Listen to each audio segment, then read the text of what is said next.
partir del próximo 25 de julio entrará en vigencia la reforma procesal laboral. Uno de los principales cambios tiene que ver con la discriminación en el trabajo, ya que enumera 14 formas de discriminación como sexo, raza, estado civil y discapacidad, entre otros.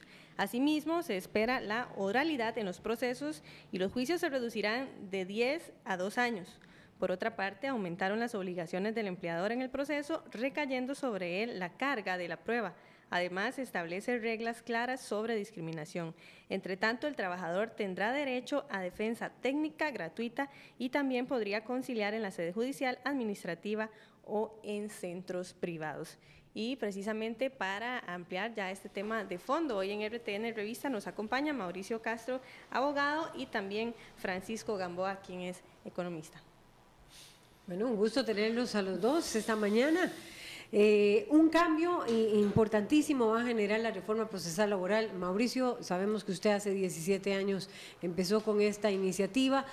Uno de ellos, tanto Francisco Gamboa como Mauricio Castro, es que cambia, se revierte la carga de la prueba. ¿Eso qué significa? Y también, ¿cómo se preparan los empleadores para este proceso de la reforma procesal laboral? ¿Cómo están preparando a los distintos patronos, a los distintos empresarios? Tal vez iniciamos con Mauricio para que nos haga así como que una síntesis de lo que va a entrar en vigencia a partir de este 25 de julio. Sí, bueno, muchas gracias y muy buenos días, saludos. Vamos a ver, como para hacer un sobrevuelo general, sí, porque es una reforma muy grande, reforma más de la mitad del Código de Trabajo. Más de la mitad del Código. Es complicado, y otras leyes, pero digamos que en síntesis yo diría lo siguiente.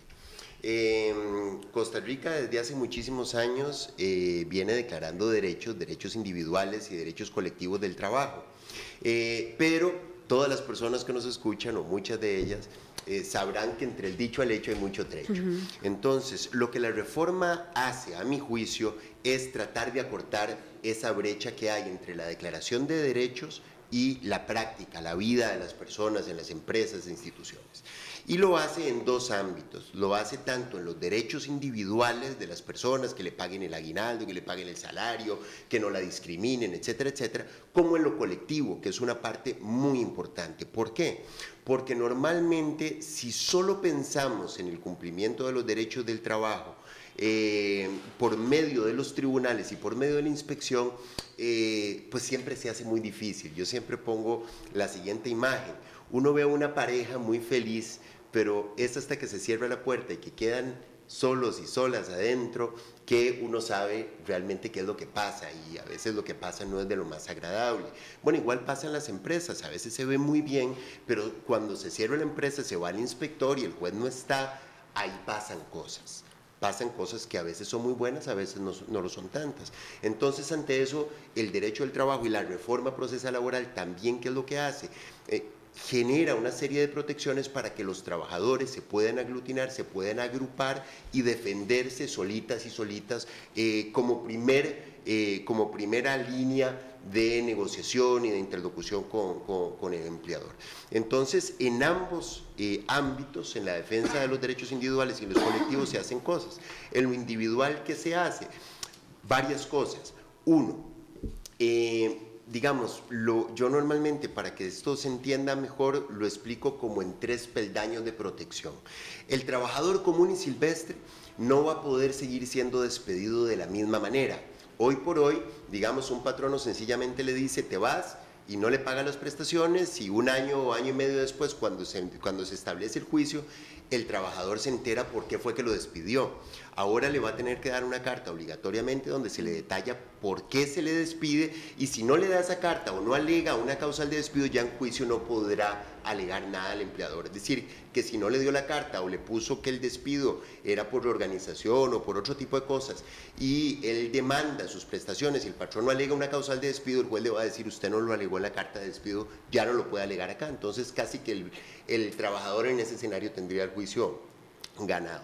Hay un segundo peldaño de protección que tiene que ver con lo que ustedes mencionaban, la discriminación. Es decir, ahí se trata de dar una serie de protecciones a personas, a colectivos que son muy vulnerables a la discriminación. ¿Quiénes?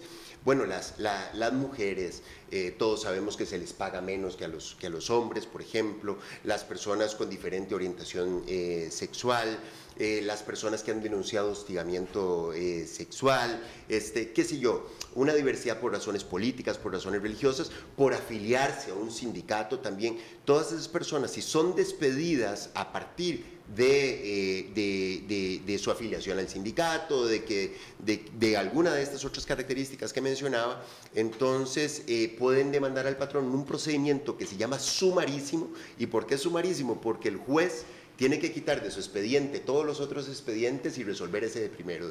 Por decirlo coloquialmente, a lo tico se coló en la fila el expediente. Y el juez tiene que resolver eso. Y ahí viene lo de la carga de la prueba. Hasta ahora, antes de la reforma, si uno alegaba discriminación, uno tiene que comprobar la discriminación. Ese es uno de los ejemplos de reversión de la carga de la prueba. ¿Eso qué significa? Cuando yo digo algo tengo que probarlo, pero en algunas ocasiones, como en este caso, la ley dice, no, mejor que lo pruebe el otro, ¿verdad? Y entonces, en este caso, ¿yo qué tengo que decir? Yo tengo que decir, bueno, vea lo que pasó. Yo venía trabajando aquí desde hace 5 años, me afilié al sindicato y una semana después, 15 días después, me despiden. Y eso yo estimo que es discriminatorio. Entonces, el patrono es el que va a tener la carga de la prueba de probar que ese despido estaba justificado, que era razonable, o que si hubo una reestructuración institucional estaba absolutamente justificado y probado que ese despido tenía que proceder. Si no lo logra, entonces se ordena la reinstalación. Bueno, así con todos los otros fenómenos de discriminación. Y el tercer escalón de mayor protección es para un grupo de personas trabajadores que por distintas razones la ley desde hace muchos años estima que no pueden ser despedidos a menos que metan la pata, a menos que incurran en una causal de despido. ¿Quiénes? Por ejemplo, las mujeres en estado de embarazo o de lactancia, las personas que denunciaron hostigamiento sexual, los representantes de los trabajadores, sindicales o no sindicales, etcétera, varios grupos más. Entonces, esa gente es la que con la reforma va a tener mayor protección. ¿Por qué? Porque el empleador los puede despedir, sí los puede despedir, pero para despedirlos tiene que hacer un proceso previo a despedirlos ante un juez en unos casos, ante el Ministerio de Trabajo en otros, obtener una autorización por resolución firme, ya sea del juez o de la Inspección de Trabajo, y entonces proceder a despedir. Y aún así, ese trabajador tiene acceso a ese mismo proceso sumarísimo del que hablábamos para revisar ese despido, por si no le hicieron el debido proceso, por si en el debido proceso no se cumplió el debido proceso, las reglas del debido proceso, o si no se comprobó la falta. Entonces vean ustedes que son, a diferencia de lo que teníamos anteriormente, 3 escalones muy claros de protección mayor que tienen los trabajadores. Y obviamente está toda la otra parte de protección en materia colectiva, donde hay una serie de derechos que básicamente tienen que ver con 3 cosas. Con el derecho a organizarse en los centros de trabajo, lo cual ha sido muy difícil sindicalmente como organizaciones independientes y autónomas en el sector privado, poder negociar colectivamente una vez sus condiciones de trabajo, discutirlas con el patrono y llegar a un acuerdo de cómo deberían funcionar. Y si hay un conflicto, si no se ponen de acuerdo, entonces poder acudir a medios de solución de conflictos colectivos y eventualmente el ejercicio de la huelga. Los requisitos de la huelga que existían hasta hoy eran prácticamente inalcanzables y por eso desde 1943 hasta la fecha ha habido cerca de 10 huelgas legales. Es decir, todas las huelgas eran ilegales. Ahora, los requisitos y los procedimientos para poder ir a huelga como arma de último recurso, luego de haber agotado fases conciliatorias, intentos de negociación con el empleador, son o van a ser muchísimo más accesibles para las personas trabajadoras. Digamos, ese es como un sobrevuelo general. ¿Cómo se prepara? Bueno, aparte de que Mauricio Castro es abogado, él es representante legal de la ANEP, bueno, abogado de la ANEP, de la Asociación Nacional de Empleados Públicos. Igual Francisco Gamboa es director ejecutivo de la Cámara de Industrias. ¿Cómo se preparan, Francisco, los empleadores? Sí, gracias y muy buenos días. Feliz inicio de semana para ustedes y para los costarricenses que nos están viendo. Definitivamente, la fecha del 25 de julio, el próximo martes 25 de julio, es muy importante porque marca la fecha de la entrada en vigencia de la reforma procesal laboral. Y eso para el sector empleador, donde la inmensa mayoría de trabajadores se desempeña, el sector privado, pues es muy importante. ¿Cuánto es en total? Estamos hablando de casi 9 de cada 10 trabajadores. Y es muy importante porque no debemos olvidar en ningún momento que sin empresarios no hay empresas, sin empresas no hay producción, sin producción no hay empleo y sin empleo no hay desarrollo y más bien hay pobreza. Pero además, yo creo que el empresariado costarricense se ha caracterizado siempre, en su mayoría, sin generalizar, porque pueden haber habido sus excepciones, pero ser un empresariado inclinado al equilibrio y a la paz social. Creo que el país tiene una tradición de protección al trabajador que no está en discusión y que nos ha hecho ser muy diferentes como país que los países de nuestra región centroamericana y latinoamericana. ¿Qué hemos hecho nosotros desde que esto ya quedó en firme y aprobado? Primero por la Asamblea Legislativa, eso estamos hablando de que fue un proceso que ocurrió entre diciembre de 2015 y enero de 2016, o sea, hace año y medio. Básicamente, ¿en qué nos hemos enfocado como Cámara de Industrias de Costa Rica? En dos cosas fundamentalmente. Primero, en participar activamente junto al Ministerio de Trabajo en la reglamentación. Esta ley, para su entrada en vigencia, conlleva varios reglamentos, especialmente específicamente tres, que son el de solución de conflictos jurídicos laborales, el de membresía sindical y el de votación para la convocatoria a huelga. En esos tres, básicamente ha sido trabajar con el gobierno. Pero hemos hecho una labor muy intensa de preparación. Más colectiva. De preparación al sector empresarial, con múltiples jornadas de capacitación e información acerca de lo que el empresario ocupa saber para el nuevo marco que lo va a regir. Y básicamente, ¿qué les hemos dicho en estas capacitaciones? Que son de varias horas, voy a decirlo en un minuto, pero son capacitaciones, digamos, muy bien estructuradas. Pero básicamente lo que nosotros les hemos recomendado son tres cosas. Primero, el tema de que refuercen, sin duda alguna, solidifiquen bastante los departamentos de selección y reclutamiento para que la escogencia de los candidatos para cada puesto sea la idónea, basado en perfiles de puesto actualizados, en pruebas psicométricas adecuadas, en técnicas para correctas entrevistas, todo esto para eliminar cualquier viso de discriminación. En segundo lugar, fortalecer los reglamentos internos de trabajo. O sea, entre más claras y en blanco y negro estén la normativa que rige la realidad laboral de cada empresa, eso es bastante mejor para afrontar los cambios de la reforma procesal laboral. Entonces, aprobar reglamentos internos de trabajo. Como por ejemplo, ¿qué cosas en los reglamentos internos? Todo lo que tiene que ver los cálculos laborales, en fin, todo lo que ahorita Mauricio señalaba. Entre más aterrizado esté a nivel de empresa, en esto los reglamentos de trabajo obviamente no se pueden separar ni se van a separar del marco de la reforma, de la ley, ni de sus reglamentos, pero sí dan un grado de especificidad que es claridad en las reglas del juego.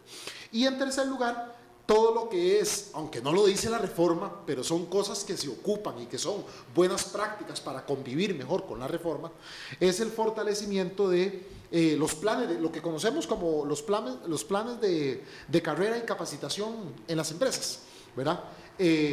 Para siempre escoger a la mejor fuerza laboral existente, ya sea esta que esté dentro de la empresa en ese momento, cuando estamos hablando de ascensos internos o de reclutamiento.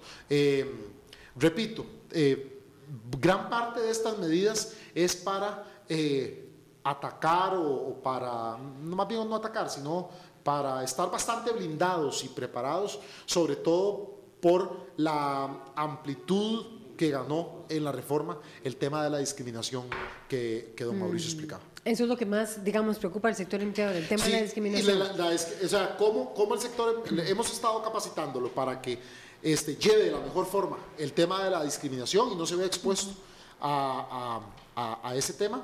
que no se ve expuesto cuando no hay discriminación, obviamente.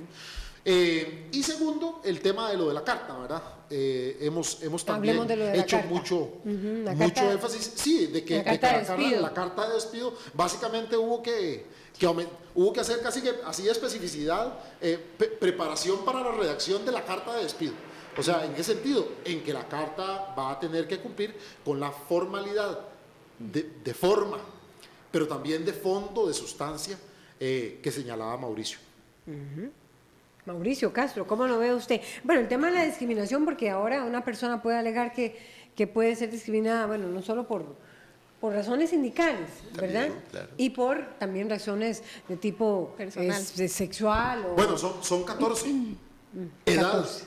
etnia, sexo, religión, raza, orientación sexual, estado civil, opinión política, ascendencia nacional, origen social, filiación, discapacidad, afiliación sindical y situación económica. O sea, básicamente casi que todas las áreas de la convivencia social y de las características de las personas están de una u otra manera ahí contenidos. O sea, ahí se amplió bastante el espectro. Y mire, y en esto...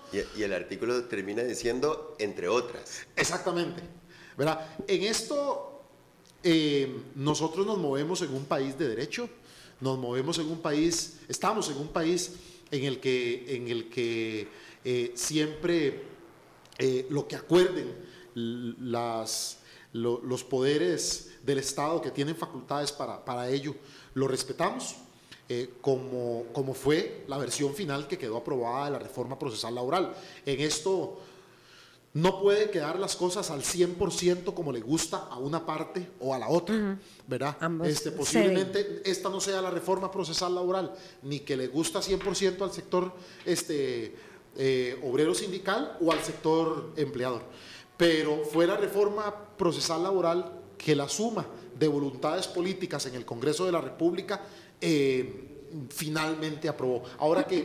Y lo traigo a colación porque el acuerdo que hubo en la Asamblea Legislativa que demuestra, no solo en este tema, ha habido otros pocos, lamentablemente pocos temas en los que ha habido acuerdo, pero creo que el tema del acuerdo lo debemos traer a colación mucho de cara a lo que hace tan solo, mañana va a ser 15 días, firmaron los 9 partidos políticos presentes en la Asamblea Legislativa, que es el Acuerdo Nacional,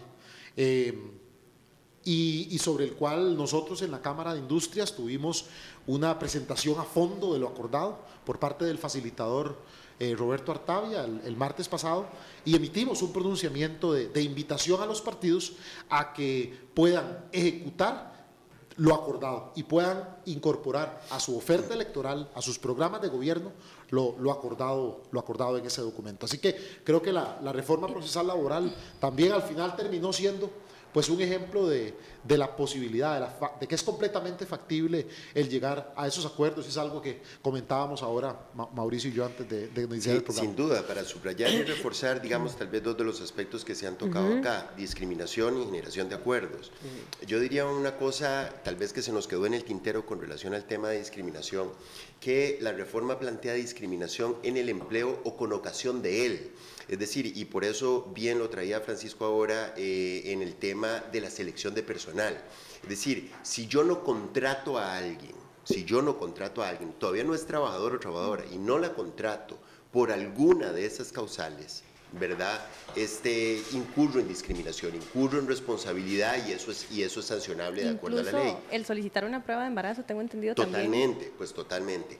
Digamos, salvo casos muy excepcionales, digamos, si vos trabajas si es un tipo de trabajo que puede poner en peligro directo al bebé, ¿verdad?, al niño, entonces ahí podría haber algún nivel de razonabilidad, pero en términos generales es absolutamente prohibido.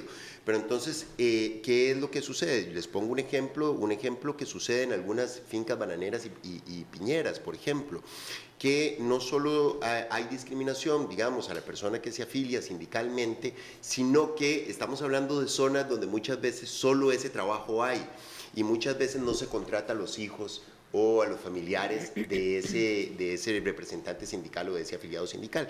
Eso es discriminación. Es decir, si yo voy a un proceso de selección de personal para que me contraten como peón bananero, ¿verdad? Y no me contratan a mí. Y sencillamente yo soy hijo o hermano de un dirigente sindical, de un representante sindical, y contratan a todos los demás, y no hay ninguna razón objetiva por la cual a mí no me están contratando y contrataron a todos los demás, entonces ahí puede darse una causa de discriminación. Pero quería retomar porque es discriminación en el empleo y con causa de lo conocen de él. Externa, Claro. o sea, cualquier solicitud de trabajo que yo vaya a hacer, yo puedo alegar que me están discriminando por razones de edad. Precisamente por eso hace bien, me parece, la Cámara de Industrias a la hora de definir protocolos, ¿verdad?, en los procesos de selección de personal para minimizar o tratar de evitar al máximo ese tipo de situaciones. Y luego quería retomar lo que decía Francisco con relación a los acuerdos políticos, sin duda alguna. Esta reforma procesal laboral no hubiera sido posible para nada si no hubiera habido acuerdo, y no hubiera habido acuerdo entre empleadores y sindicatos, ¿verdad? Eso fue, a mi juicio, lo que lo mantuvo vivo, los acuerdos que logramos entre UCAEP y los sindicatos. Valga recordar, yo ya no soy asesor legal de perdón. ¿verdad? Nada más como tengo excelentes relaciones con ellos y toda la cosa, no es que se vayan a sentir ofendidos, espero, ¿verdad? Pero nada más para aclararlo. Pero con relación al tema de los acuerdos, había un autor laboralista hace muchísimo tiempo que decía que desgraciadamente no en Costa Rica, sino que en todas partes del mundo, en muchas ocasiones la democracia se queda en la puerta de la empresa. Es decir, adentro no hay un régimen democrático normalmente, ¿verdad? Sino que hay el mismo derecho del trabajo, así lo acepta. El patrono tiene un poder unilateral para imponer, para modificar y demás. Pero en el tema del manejo de las relaciones laborales, tanto a nivel político nacional, que nos ha permitido estos acuerdos, como a lo interno de las empresas, el derecho laboral colectivo, la reforma procesal laboral, establece vías para generación de acuerdos. Entonces, a mí me parece, y así lo he dicho en otras oportunidades, que la reforma procesal laboral es una excelente oportunidad, una enorme posibilidad para generar una nueva cultura de relaciones laborales, por diversas razones que las podemos hablar, pero que ya no vienen al caso, me parece a mí. En el pasado, en la década de los 50, en la década de los 60, en la década de los 70, en la década de los 80, en los 90, etcétera, en cada época con su particularidad, hubo enormes dificultades para generar una cultura de negociación, una cultura de reconocimiento del actor sindical como figura independiente y autónoma para organizarse y discutir las condiciones de trabajo y tratar de llegar a acuerdos. La reforma procesal trata de corregir eso con este tipo de protecciones y otras que planteamos. Y de la mano de eso va un procedimiento que no hemos mencionado y que se reforma con esto, que es el juzgamiento por infracciones a las leyes de trabajo. A ver, expliquemos eso. Vamos a ver. Cuando uno está hablando del incumplimiento de los derechos laborales, entonces están los procedimientos comunes que normalmente el trabajador usa para que le paguen lo que le deben o le cumplan los derechos y demás. Pero hay un procedimiento que es un procedimiento sancionatorio. Es decir, que lo que identifica es, por ejemplo, si el empleador infringió las leyes de trabajo, se abre un procedimiento que termina con una multa que puede ser multimillonaria, de entre 23 y 25 salarios base, ¿verdad? Por ejemplo, y que se refuerza con la reforma procesal laboral. Se hace un procedimiento más expedito, se modifican las reglas de prescripción para que no se archiven los expedientes que han durado mucho, se establece la responsabilidad clara, subjetiva de la persona que en la empresa o en la institución infringe la ley, ¿verdad? O inclusive en los órganos de control del Estado, ¿verdad? La ARECEP, la Contraloría General de la República, la Procuraduría, a veces le dicen a las instituciones, usted esto lo tiene que hacer y esto no lo puede hacer, y a veces al hacerlo hacen que la administración activa viole la ley, ¿verdad? Entonces, esos funcionarios de la Contraloría, ARECEP, Procuraduría van a ser responsables personalmente. Pero además se establece la responsabilidad objetiva, lo cual es muy importante. ¿Y en qué consiste la responsabilidad objetiva? En lo que consiste es, como bien lo decía Francisco, que hay una empresa, hay un ámbito empresarial. Entonces, ese ámbito empresarial que para que exista requiere empleadores, y requiere, sumaría yo, trabajadores. Sin trabajadores no hay empresa en ningún lado, en ninguna parte del mundo. Pero en ese lugar de trabajo, si se produce, por ejemplo, un problema de hostigamiento laboral, ¿verdad? Entonces, independientemente de que un gerente, un jefe de departamento, lo que sea el hostigador, el que está violentando los derechos a las personas trabajadoras, eso se produce en una empresa.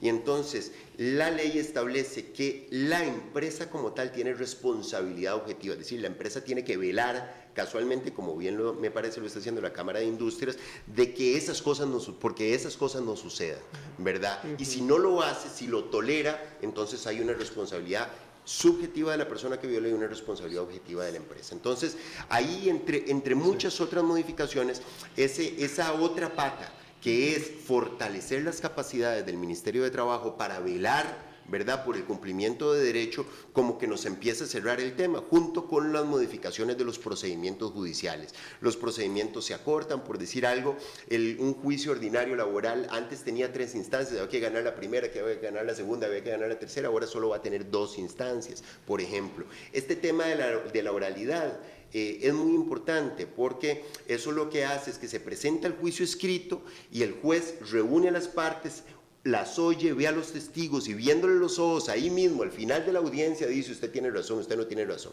Luego viene la sentencia escrita, pero es ahí mismo y no como ahora que lo patea para adelante y le puede tocar a otro juez y demás. Entonces ese cúmulo de acciones, Ministerio de Trabajo, Poder Judicial y las regulaciones para proteger la organización interna de la empresa son todas medidas dirigidas a generar una nueva cultura en relaciones laborales. Francisco Gamboa. Sí, no, completamente de acuerdo con lo que decía Mauricio, que así como sin empresarios no hay empresa, producción y empleo, también lo es cierto que sin trabajadores, sin fuerza laboral tampoco hay actividad económica, y nosotros tenemos muy claro que el talento humano, el capital humano es fundamental.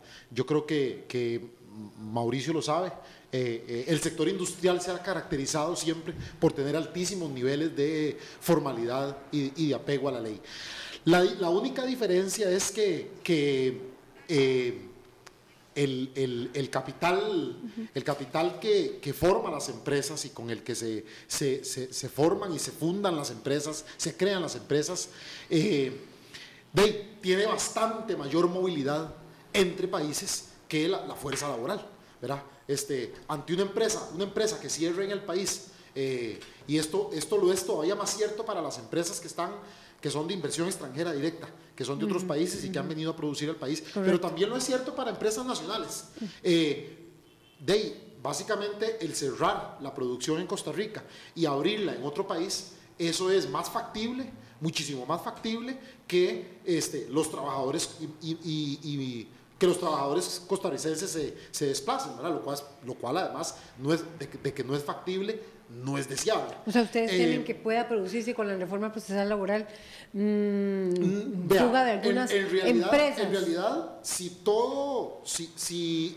las reglas del juego son aplicadas con uniformidad de criterios por parte de todas las instancias, entiéndase, Poder Ejecutivo, pero Poder Judicial también, definitivamente las cosas van a ir saliendo bien y entendemos que esto va a tener un periodo de ajuste y todo, pero sí ahí hay un tema que nos ha preocupado en este año y medio, que no ha habido una verdadera capacitación conjunta entre jueces, fiscales, abogados laboralistas, cámaras y dirigentes laborales, con el objetivo de unificar criterios. Creo que nos hemos preparado cada quien desde nuestra acera y desde nuestra visión, desde nuestra óptica, patrono, en este año y medio. Sindicato, exactamente, y ahí sí hay un tema que nos preocupa, el tema de que no haya uniformidad de criterios. Y Mauricio, que a diferencia de mi caso es abogado, creo que conoce bastante